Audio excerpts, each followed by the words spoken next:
Good afternoon, everyone. My background is as a pharmacist, as a practicing pharmacist who then went on to run the Master of Pharmacy course at Aston University. As a pharmacist, I'm a very risk-averse person. I don't like risk. So when, after stopping running the pharmacy course, I was asked for my School of Life and Health Science to sort of start us internationalising our programmes, I instantly thought, oh dear, this is very, very risky. I don't like this. But in actual fact, what I'd like to do today is share some experiences of what we've done since then, how my concerns about risk have been assuaged slightly, and particularly looking at personal experiences perhaps of working with partners which help me gain confidence that I have the right partner and we're delivering things that students actually need. This was the plan, but once I saw other presentations that were here, I've actually ditched all the stuff about telling you about UK quality assurance because that's been adequately done, more than adequately done already. So I'm looking at sort of partnership priorities, how many people approach us for partners from all over the world. I'm getting something every day, someone, could I please come? So how do I look at these cold callers? How do I use the qualifications framework, the advice from the qualifications agency, and in particular, the new bit of the quality code, which is about collaborative partners, which has been great in helping us try and manage risk in partnerships, because it undoubtedly is a risky area. And I'm going to try and concentrate on examples of collaborations we've developed. So again, we've done this already, but UK universities award their own degrees. We have to show that our procedures and our qualifications are appropriate and work within the framework and work to the quality code. Here we go. Oh, I hate when I use animations, never mind. Now, when I first entered this, I was looking to see what other people have done, and there's many models of sharing UK degrees, teaching students with UK degrees that are used. There's the ones where students come to the UK for the whole of the course here at our institution and get awarded, and I'm very happy with that, because I know the experience they've got, I know the qualification they've got when they go, that's fine. But when you move further out and you've got a partner who delivers part or sometimes all of the course, transnational education, then the worries about, are they getting the sort of experience that we'd expect? Are they getting the learning that we know? Okay, we control the assessments, so we know they meet the outcomes of assessment, but you know, there's more of a risk, and that's when identifying the right partner, the one that works with you to be appropriately high quality, is very important. So one of the things that came out very early when I was trying to set up things were, what were the issues? If a partner came and just wanted a UK degree and couldn't sort of convince me why it would be of benefit to them, their students, their country, then I was wondering what the actual motivation was. Does my course, the one that I'm hoping to deliver with a partner, actually add benefit? One of the things that Aston particularly looks for in its assessment of whether they will enter into a partnership is, what does the student get? It's not only what is the market, because obviously that affects the market, but really, is the student going to gain benefit from getting this UK award and this high quality award? How on earth will I manage to assure quality of learning experience? Again, the partner is incredibly important in that, but also the way perhaps that we deliver the material. And their capacity. Originally, when I thought, how do you franchise a course? Well, am I going to have to fly all over the world to teach pharmacy? Is that what I'm going to have to do? Well, in actual fact, because of IT developments, that isn't always the best way of doing things now. It's great if you have the capacity. It's great if you have the staff who want to internationalise their teaching like that. And some courses work very well like that. But if that's not possible, how can I still deliver my course to students in a high quality way without having to send flying faculty all over the place, which is, of course, very, very expensive. So one thing that got me very excited was some, well, now very traditional way of teaching, but a few years back quite innovative way of teaching, was this idea of the flipped classroom, We deliver the final year of a professional course and also other bits of course in this way, where the academic content, the lectures, are all recorded and are delivered via our virtual learning environment to the students to study before they come to workshops or other facilitated sessions where our lecturers, our tutors, actually support the students' learning. So it's not repeating what they've heard on the lectures already. It's developing the students' understanding, addressing their problems, addressing their learning needs.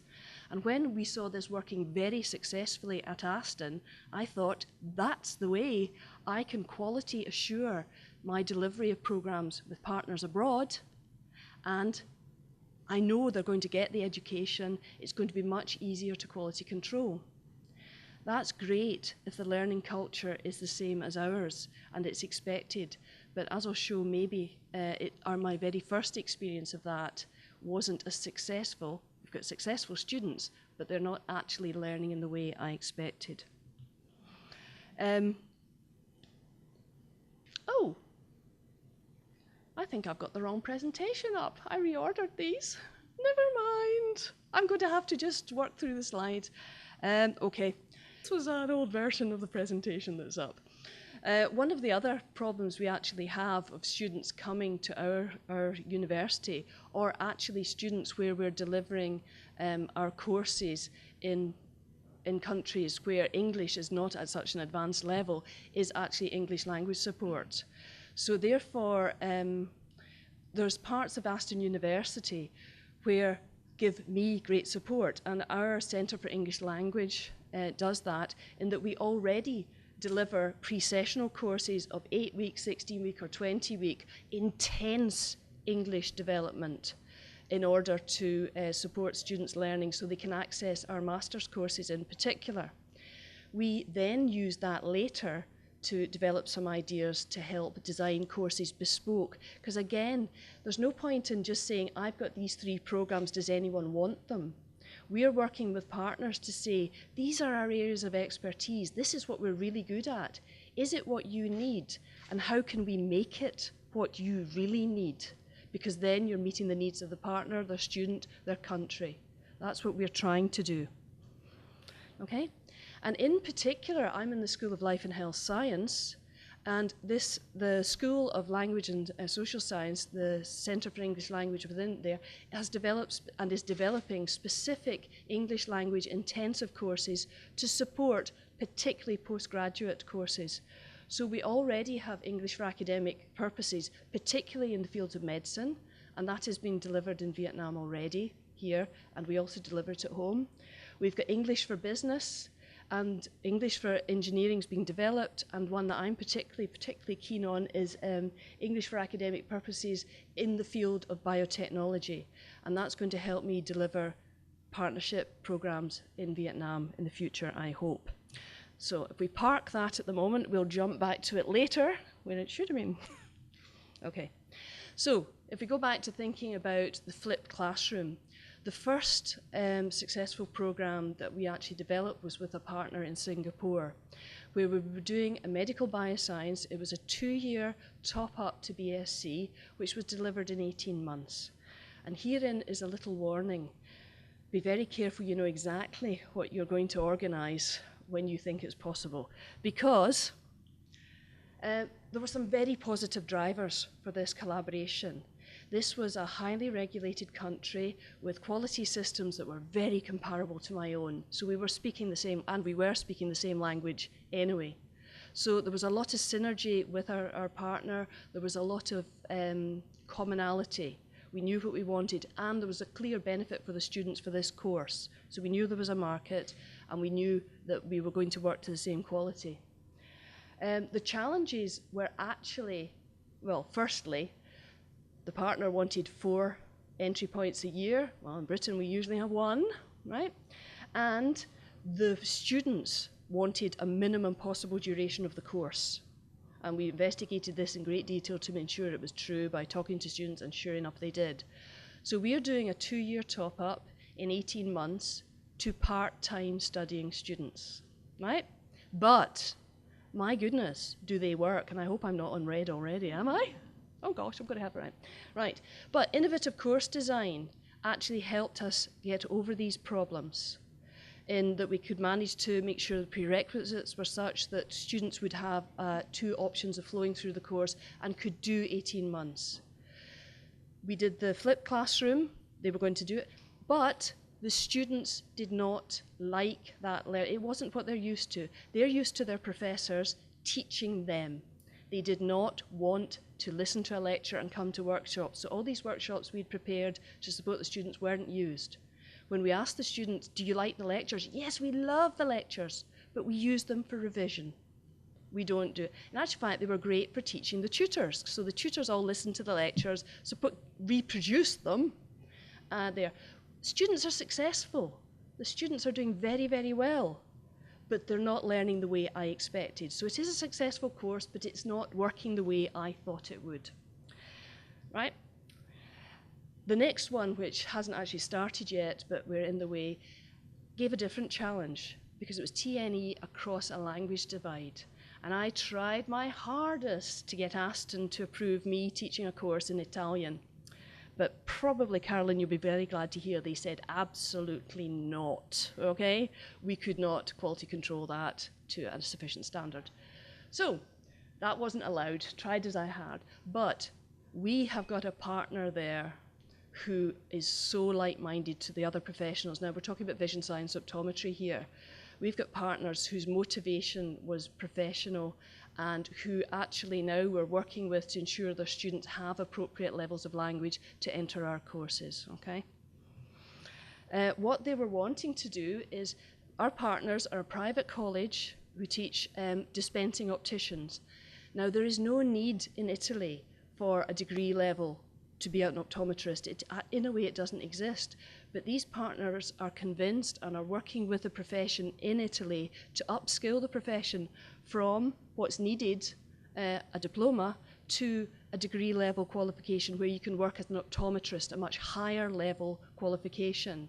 And that will allow their students to work in other areas of Europe or who do require a BSc. So again, it's a benefit to the students, it's expanding their work possibilities.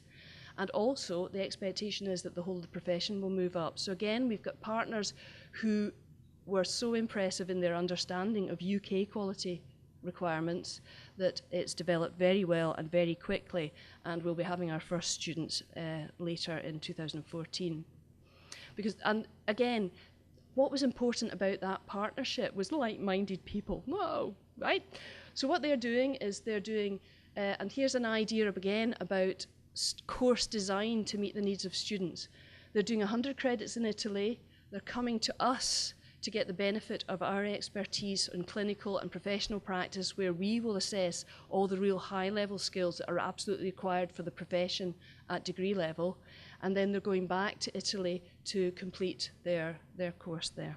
The last thing, and I will try and be very, very quick, is to say that we've, at Aston, if you're remembering the English courses that we developed, we're actually using that to try and develop something again with partners in other parts of the world that meet the needs of the qualification framework and of the partners. Let's slip through that.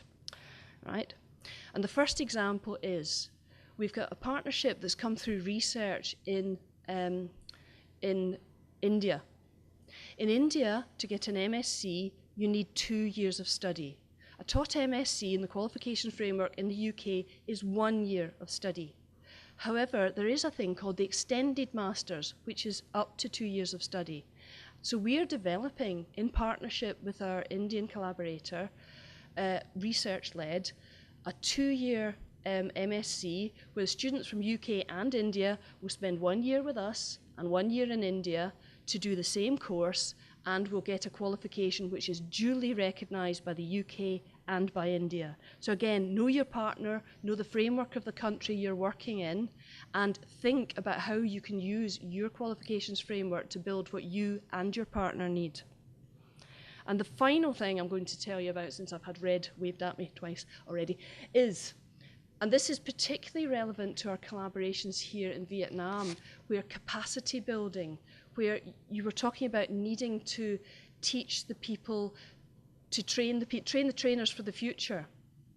We've got recognised teaching excellence and quality excellence in the UK. So we've developed, again, one-year top masters courses extended, which will allow us to give Vietnamese people, students, appropriate, intense English training at the start, which is taught in the context of whatever is required by the partner. One lot is for people who are going on to do PhDs, so we're teaching intense English in the context of research skills and research development, or for those who are maybe going to stop at MSc level but are going to come back and teach. We're going to teach intense English in the terms of teaching and learning skills. And then at the end, everyone will have an MSc, and they will have the requirements. And one of the reasons we did this again is we found with our partners in Vietnam that attaining the required English level to get directly onto the taught MScs is not easy. And also, one of the skills that our partners want is more proficiency in English language in living and working there. And I'm going to have to stop there, and I'm sorry it was rushed. And I'll make sure we've got the correctly ordered presentation so that it makes more sense to you later. And I'd be very happy to discuss anything with anyone later. Thank you very much.